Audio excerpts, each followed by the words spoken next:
Holding on to emotional wounds takes a lot of energy. It's exhausting. Healing now gives you a lot of energy because you're no longer wasting it in these same stories. The thing about healing that you first need to pump some energy into is to move your perspective out of the judgment victim versions of it. You need to move your perspective into presence. So healing is this recovery energy process. So let's talk about how healing happens. And understand why all these elements need to be there.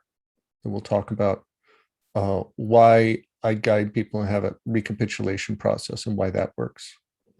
Why forgiveness works. Why writing third person works. Why the character inventory works. Why dream theater works. Why talking to a therapist works. Why journaling works. And why all those things might not work, depending on how they're done. all the compassion, confession, all of those approaches, therapy, holotropic breath work, ayahuasca and MDMA and LSD, microdose, all of it can work. And all of it can induce more suffering depending on how it's done. Okay. What's the difference? What's the difference? So fundamentally, the healing, what are we healing? We're healing an emotional wound. An emotional wound is a place of stored emotion. Why do we have stored that emotion? Because we have a capacity for a memory. And memory can be part of emotion. You can also just look at this as what is the biology, neurobiology of a memory. It's a certain firing of neural pathways. Right? And when you go to that memory, that neural pathway fires. When you are reminded of something, whether it's the level of trauma, okay, and your brain fires very strongly and pulls you into that complete nervous system response of panic and anger or fear or panic attack, all of a sudden, that part of the brain is lighting up. Okay, and it lights up with what? Everything that's in the memory. It lights up with the emotion that's in the memory. All the reference cues, maybe it started with, a loud noise, a gunfire, someone approaching you, being in front, public speaking, the taste or smell of an alcohol that made you sick one time. And all of a sudden, when it takes you back to that, oh my God, tequila, and your body remembers that smell, that experience, activates a memory. And what happens in a memory? Your imagination presents a dream. And I use dream that's more accurate than a story because a dream is a vivid, holographic, three-dimensional experience. When that brainwave fires, my imagination goes to, okay, I feel I'm there physically. I feel I'm there emotionally. I see the scene. I'm picking up on the people, the location, the room. All right. My body posture and my muscles go to whether that same sensation of tightness, okay, or happiness, if it's a happy memory. We'll talk about painful ones. And so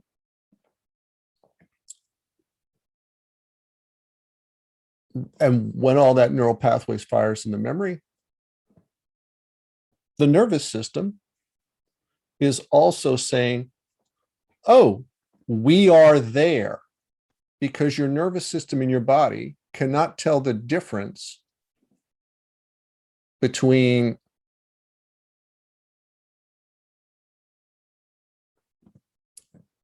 memory, a dream you're having at night, a daytime dream.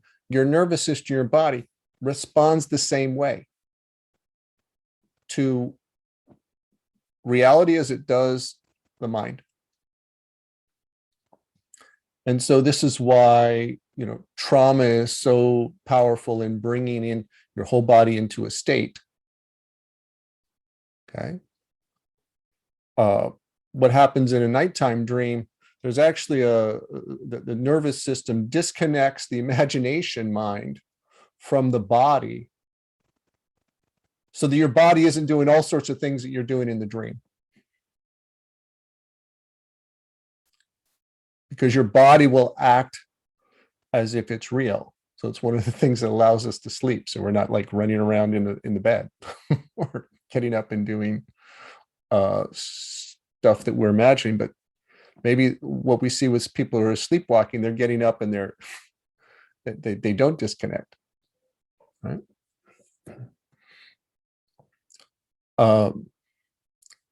So on a neurological level, the healing is, how do we get our brain to fire differently? Okay.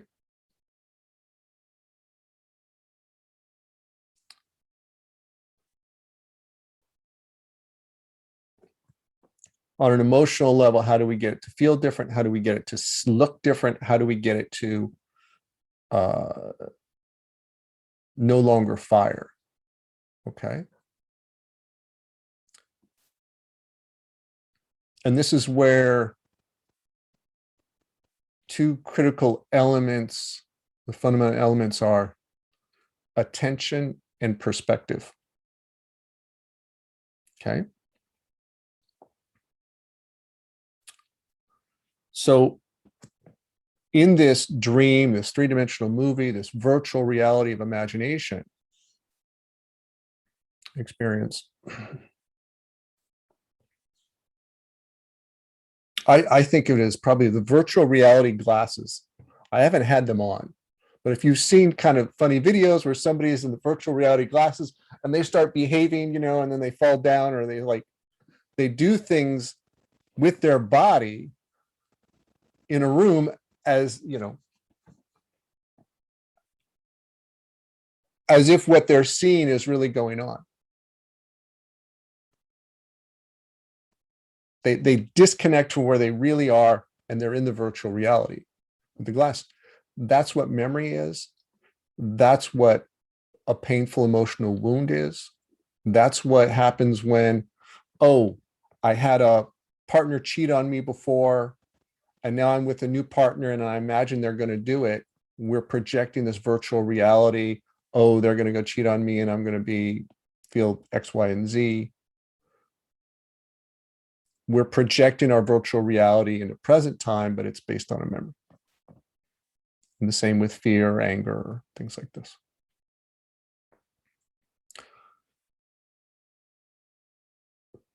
So the critical elements it starts with to change that projection, repeating emotional wound is perspective and attention. And I'd say really before that, you need awareness. You need awareness like, this is what my mind is doing.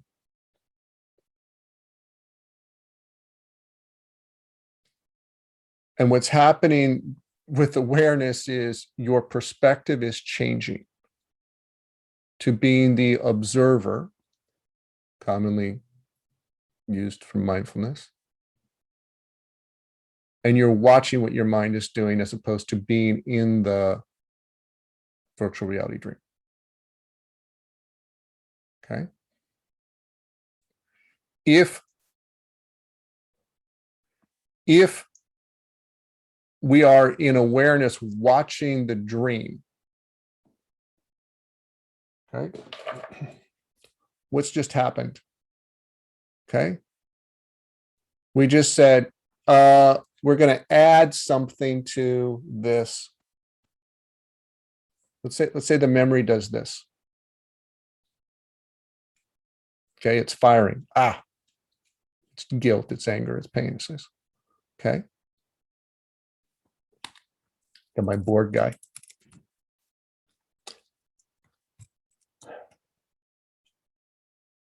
Memory fires, boom.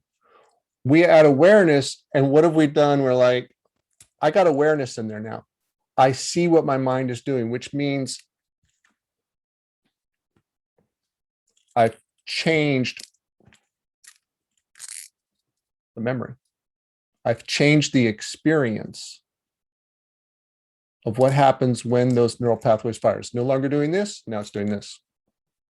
It's not the same, maybe it's a lot of it is the same, but there's an extra point of view. Why is point of view really important? This is why we get into characters, subpersonalities, identity. Identity is actually the strongest part of the story. If I go into a memory and something embarrassing happened at school, I have here's I remember it'd be like second grade. Oh my God, this was traumatic. We're second grade, we're all fourth grade.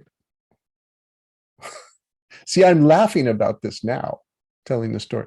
Like in fourth grade, and some guest teacher teaching something, we're all sitting on the floor, and for out of nowhere, I get sick and I projectile vomit in the room.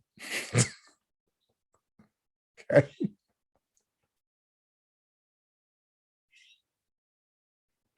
Boom.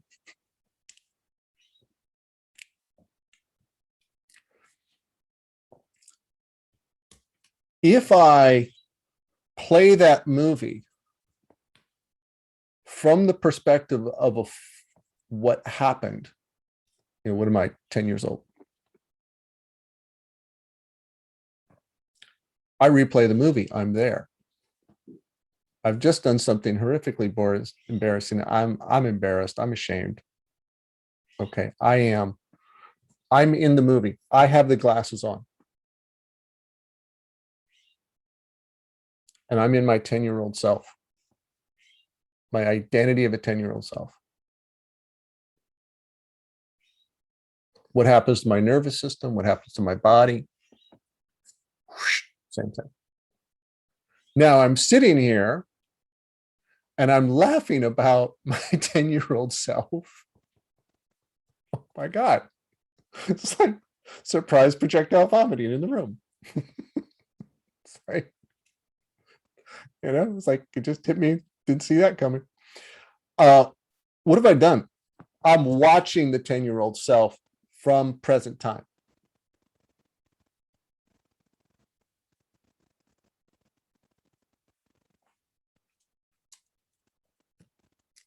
I can't make it as tight from that point of view. Now, from the point of view on present time, I could make it worse and go, wow, that was really sad. That was terrible. Oh my God, that poor boy. I could victimize and make another story. I could judge and go, what a stupid idiot he was. He was really, he should have been paying better attention.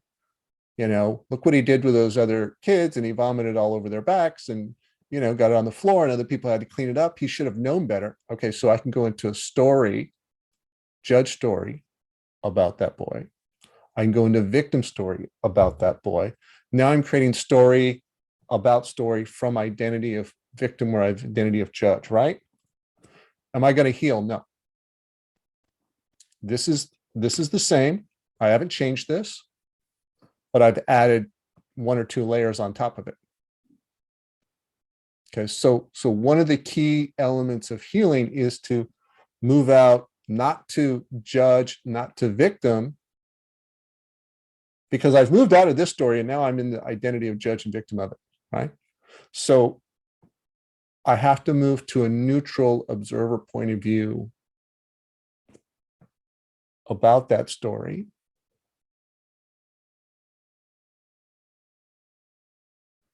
And, when I first thought about it, I'm thinking like, well, I don't know why I'm bringing up this story, but maybe it's because we're talking about childhood guilt and stuff like that. Shame and fits with it. But Now I'm looking at that story. I started thinking about it. I laugh about it. Like, oh yeah, that was bad. It's like, oh yeah, that was bad. Okay. But notice my words.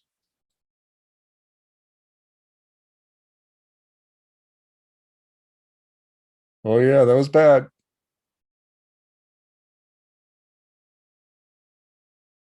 It's not the words, it's the feeling and the tone.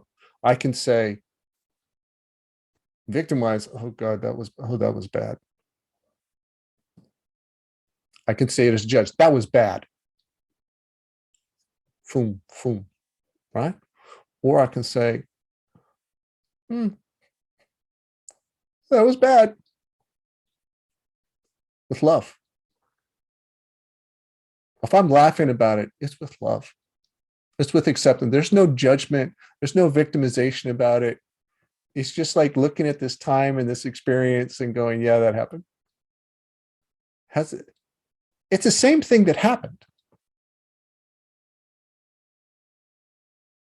Same thing, my 10-year-old self. From the judge story, it looks true. It was terrible. I should have known better. From the victim story, oh, that was shame. That was so bad. Everybody must still think of me that way. You know, to the victim's point of view, it looks true. These are just different dreams. But funny, it's true too.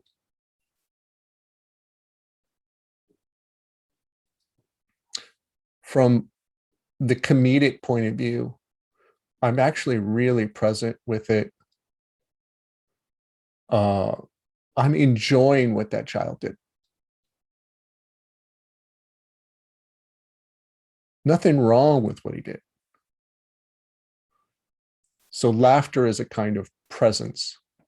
So this point of view of awareness outside the story looks at it, doesn't add another story. You don't need to do anything to fix this wound. What you need to do is refrain from doing these other things, judge victim stories. Okay. Like healing is the most amazing not doing magic. Like, how do you heal? Stop doing this stuff. Stop doing the judge victim. Get to presence where you're sitting there telling no stories about it. Your attention is on it. And what has happened? The point of view of the story is I'm not in the middle of the 10-year-old identity. Okay. Doesn't feel the same. Okay. I'm looking for something else to grab. All right. From this point of view, I'm laughing about it. And now in that experience, I'm laughing about it. It's like, oh.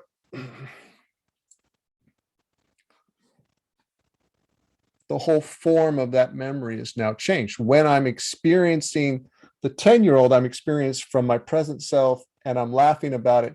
And now there's laughter in that neural pathway response. There's a different perspective in that neural pathway response. Okay. And then the other thing that comes is like, okay, I got my Yoda.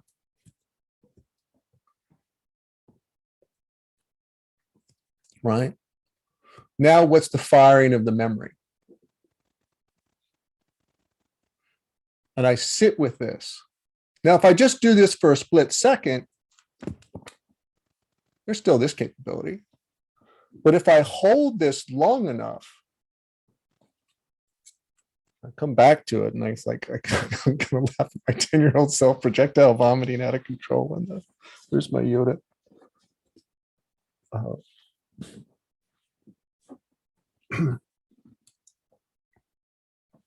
I'm holding my hand there long enough.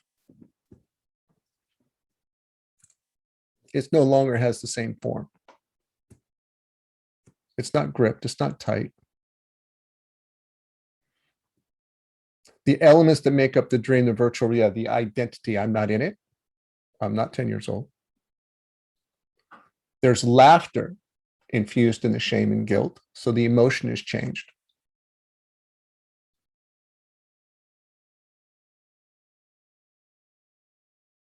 or just presence and going, it's all right, it happens. You know, kids growing up, we don't have that all figured out. Okay.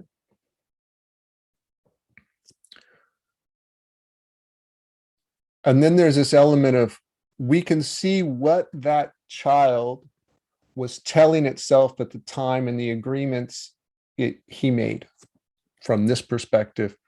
And we can see like, oh,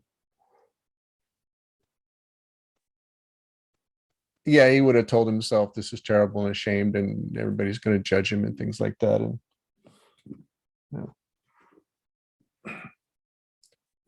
and that probably happened, but is that happening now? Do those kids still remember? Does he need to really believe that? Is it true? Or can he just say, yeah, we're trying to figure out our gastric system at that age. And sometimes it happens and it shows up and we forgive you.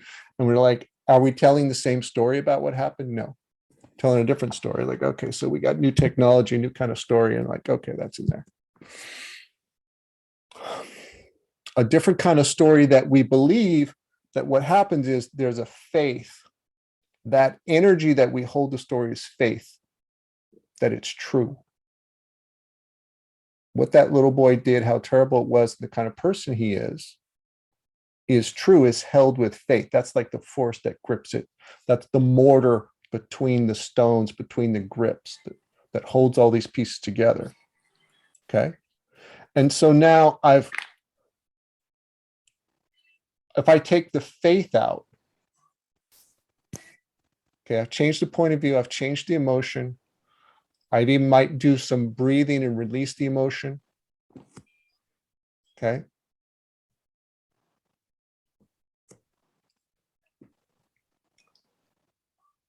I've changed the kind of story that's in here. And now it's got all this other stuff that it didn't have before. And then I look at it and they're like, well, you know what? I'm not that child. I'm not ashamed anymore. I've released the emotion. And the ideas that I'm bad, stupid, shamed, everybody's going to judge me.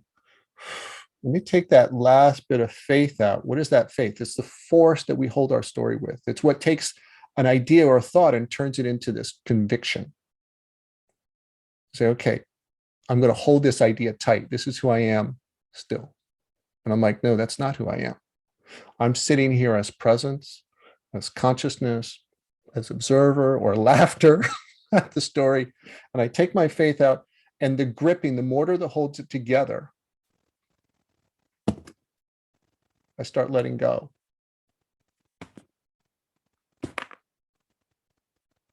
That's the faith coming out. And I don't force my conviction into that identity and that story, that emotion. I don't hold it. It all gets released. So this whole idea of healing,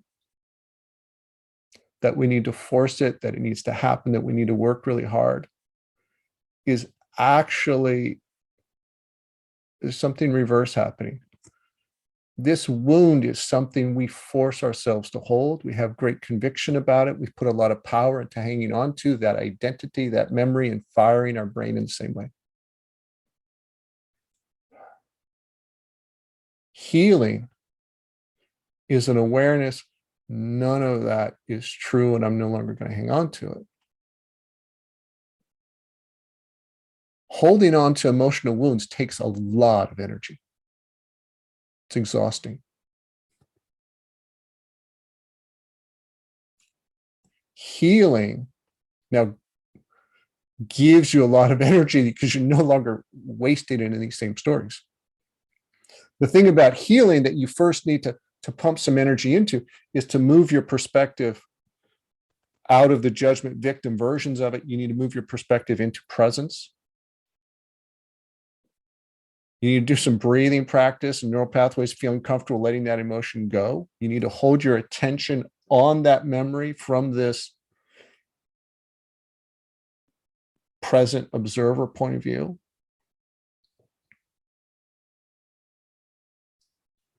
And if your hand or your wound has been held right here, you like need to consciously pay attention. Like, how can I move it outward?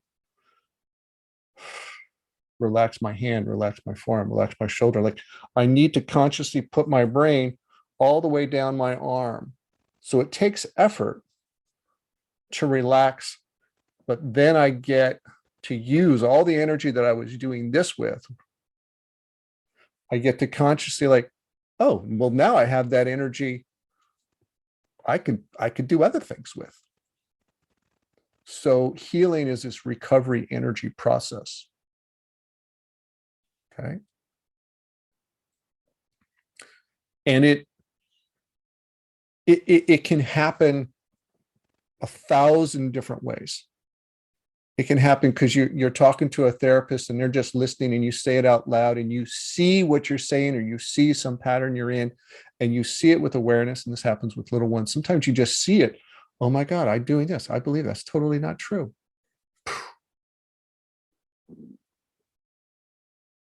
That's enough. That's enough to drop the whole thing for the smaller ones.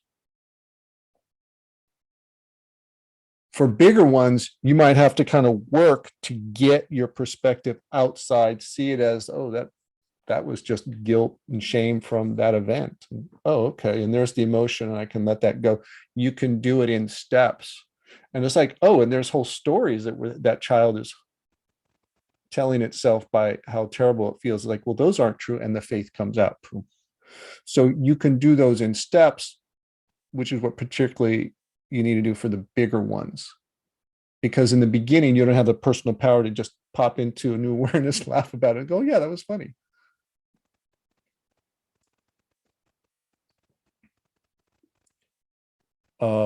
Some of that, depending on the event or the trauma, and the reinforcement and repetition over years and years of how strongly that neural pathway fires, you might work on an agreement for a year. Okay, but working on the agreement for a year means that you've probably cleared up 50 or 100 other ones, and little things your point of view has changed before you get to the finally core, I'm not good enough.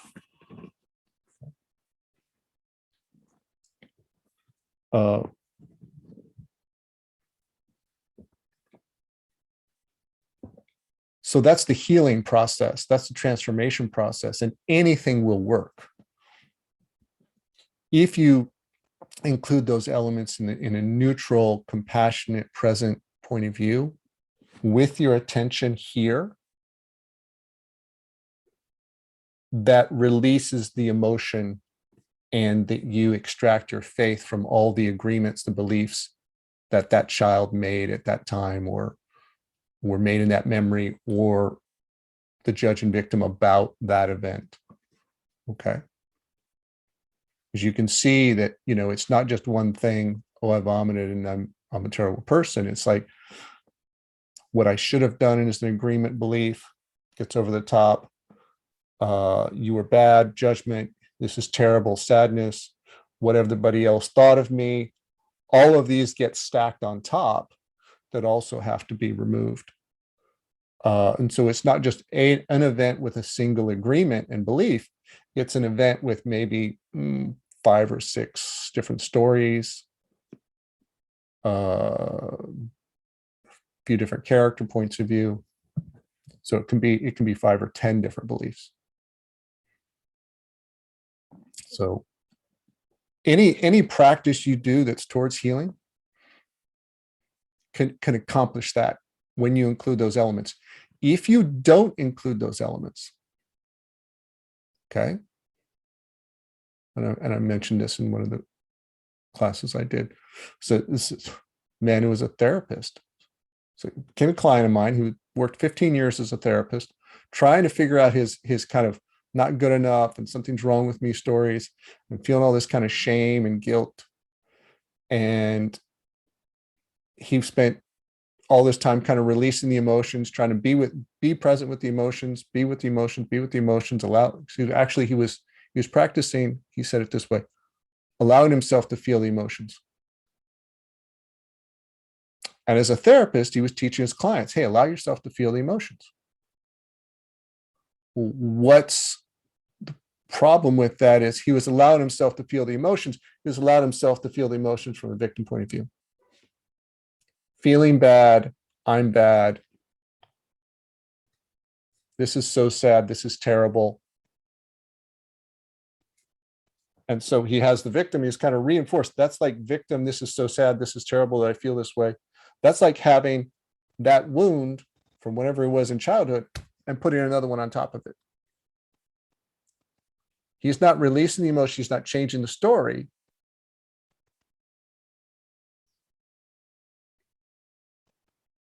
He's doing something that's important to allow yourself to feel the emotion, but he's doing it from a point of view and experience that he's not doing the other things. And so after 15 years, he was doing my work and he got out of the point of view. He's like, oh, okay, now it's starting to move. Oh, yeah, I wasn't doing that before. I was doing it from a victim point of view, feeling my emotions. This is a therapist. Okay. Not including, so it's really important to include like this, and this is why so much of the self-mastery course is like starts out and emphasize like, what point of view are you in? What's your perspective? Move into presence. And that's the hard one to hold. But from there, everything else will start to happen.